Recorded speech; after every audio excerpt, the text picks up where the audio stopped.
Look at a kind of class picture. Can you pick out which ones will grow up to be school shooters? Almost 2/3 will be from two-parent homes. Nearly half of the kids will do well in school. 73% of them will never have been arrested before. And yet every child you see here will become a school shooter. In total, murdering 67 people. The child in this picture is Dylan Klebold. In her book, his mother writes, he wasn't the pinwheel-eyed portrait of evil we know from cartoons. He was shy, likable, with hands-on parents who put them to bed with stories and prayers and hugs. The Klebolds, the family who lived in this house in the foothills of the Rockies. Their 2 sons named after famous poets. Sue Klebold calls Dylan her shiny penny.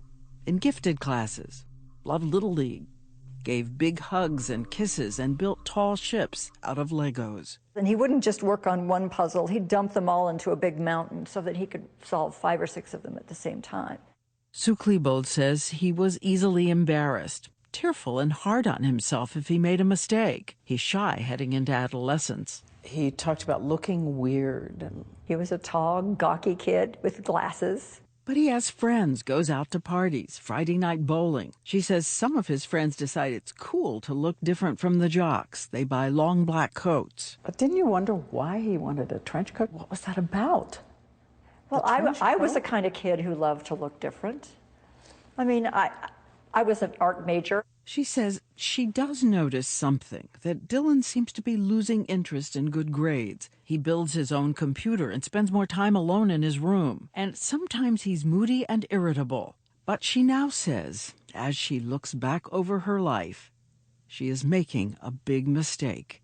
Her son is changing, but she writes off the changes as an adolescent phase. Sometimes he would seem, distant or quiet, and I remember asking him, "Are you okay? Are you sure you're okay? You seem so tired," and he'd stand up and say, "I've got a lot of homework, I need to go to bed." And you let it go. And I let it go. And that's the difference. I would dig, if it were me today, I would dig and dig and dig. I mean, I had all those illusions that everything was okay because, and more than anything else, because my love for him was so strong. I felt that I was a good mom, that he could talk to me about anything. Part of the shock of this was that learning that what I believed and how I lived and how I parented was an invention in my own mind. She says she hopes other parents watching tonight will think about what a child can be hiding. It's the summer after Dylan's sophomore year, long before Columbine. She has a journal, and in it she's writing, "Things have been really happy this summer. Dylan is yucking it up, having a great time with friends." She has no idea her 15-year-old son has begun a secret journal of his own. And his first entry is this: thinking of suicide. "I hate my life. I want to die. I have a nice family, good house, couple of good friends, no girls. Nobody accepting me, even though I want to be accepted." He plays the Nine Inch Nails song Hurt and makes a list of all the people he loves who will never love him back. Dylan? You can see him in this video, his junior year at Columbine. He seems self-conscious, a little wistful, but talks about the future, the classes he'll take to help get into college. So you get better chances after high school as far as college goes? Maybe a scholarship? Okay, let me ask you this. Are you an independent learner or group learner? Probably independent. But at this point, we want to be very clear. 80 to 90% of depression can be treated. And even suicidal depression is not an explanation or a pathway to violence.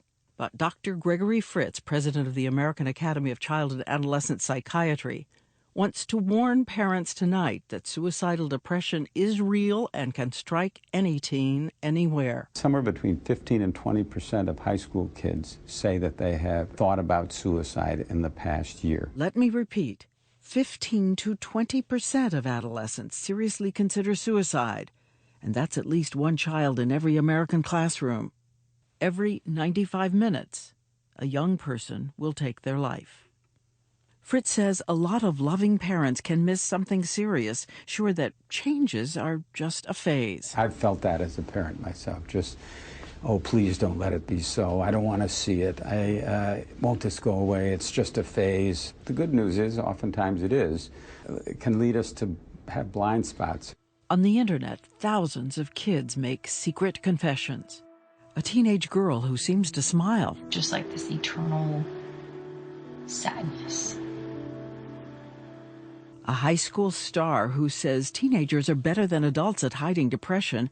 They're so afraid of the stigma. If you were to look at my life on the surface, you'd see a kid who was the captain of his basketball team, consistently on the honor roll and consistently at every party. You would say I wasn't suicidal, but you'd be wrong. Later in this broadcast, we'll tell you more about spotting teenage depression. Dr. Fritz taking questions online.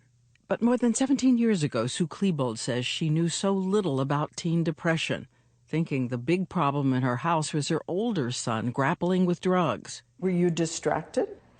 Well, of course, because we're human. I mean, we all have things that distract us. You can't say I was too busy to notice that my son was falling apart. And heading down a path of destruction. Could you have prevented what happened to Columbine? If I had recognized that Dylan was experiencing some real mental distress, he would not have been there. He would have gotten help. I don't ever for a moment mean to imply that I'm not conscious of the fact that he was a killer, because I am. A year and a half before the Columbine massacre, her son is a junior, a series of troubling events. He hacks into the school computer system with some friends. They're all suspended for 3 days. He scratches an epithet on the locker of a kid he thinks is taunting him. Then the big shock. On the same day he makes that video talking about his future, he and another kid break into a van, steal electronic equipment, and police make an arrest. This is a felony. Two felony It was terrible, counts. I know, absolutely. It was awful. And at the time, I thought that was the worst thing I could ever possibly experience. Dylan's cold reaction after the arrest scared and shocked her. He acted as if he had done nothing wrong. She says she gave him one of her lectures, trying to reason with him. I even talked about the 10 Commandments. I said it's wrong to steal under in no circumstances is this right. And then we responded as most parents would. We took away privileges. She says a lot of days he was affectionate, planning for the future, applying to colleges. She didn't know he was writing in his journal how he wanted to get a gun to use on a poor SOB, himself. One night, she's frustrated. He's not doing chores. He's withdrawn. She thinks he needs more discipline. She pushes him against the refrigerator. And I said, you know, you've got to stop thinking of yourself. You've got to stop being so selfish. But, excuse me, but I gave him the old mom lecture. And then I said, and by the way, today's Mother's Day and you forgot it.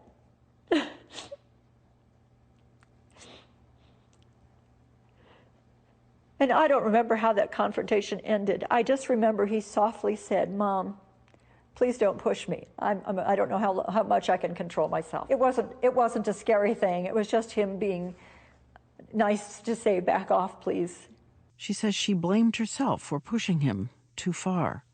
And then he went out and he got me a gift. It was a little watering can with African violets in it. And I thought everything was fine because he was so sweet. And inside, on his way to becoming a mass shooter. And there is no way to continue telling this story without going back to another little face in that class picture. A friend who was with him breaking into the van, Eric Harris.